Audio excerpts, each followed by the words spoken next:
Espérer enfin se libérer de son passé lourd de tribulations.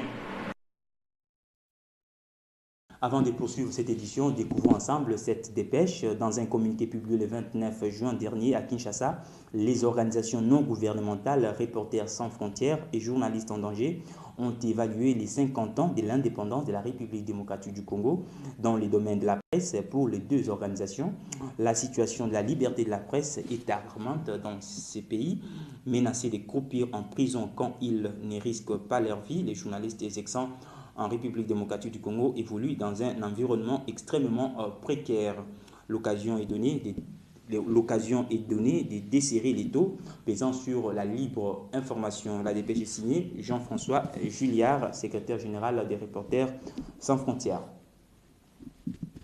Dans le cadre des festivités marquant les cinquantenaires de la République démocratique du Congo, l'Asbel-Fori de Madame Agnès Lengue a effectué une descente le mercredi 30 juin dernier dans les installations de Home de Vieillard de Kintambo, dans le seul souci de partager ces moments historiques avec les personnes du troisième âge, considérées comme témoins oculaires de cet événement.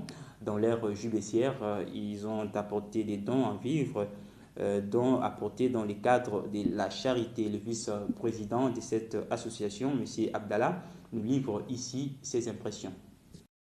Comme vous venez de nous rappeler, aujourd'hui c'est la fête de l'indépendance, mais pas une fête ordinaire, une fête qui nous rappelle les 50 ans d'âge de notre pays. Et nous sommes aujourd'hui venus ici au Home de Vieillard de Kintambo, en association avec les autres associations, dont la Fondation Sephora, l'association Femmes des Bons Cœurs, l'association Afriqueur, et à côté de l'honorable Feli Kaoudi, qui a réuni les membres dans ce cadre, dans ce magnifique cadre des Hommes de Vieillard de Kintambo. C'est pour tout simplement partager cette joie que nous, cette génération d'aujourd'hui, avons, mais avec l'histoire de notre pays, dont certains des membres de cette histoire vivent dans ces Hommes de Vieillard ici. Comme la grande fête se passe au défilé, nous avons choisi de venir partager cette fête avec nos grands-pères, nos grands-mères qui vivent ici, au Home de Vieillard de Kintambo.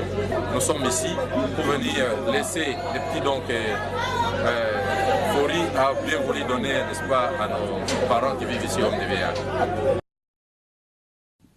Voilà, c'est donc fini pour cette édition du journal. Mesdames, Messieurs, merci de nous avoir suivis. Merci de votre sympathique attention.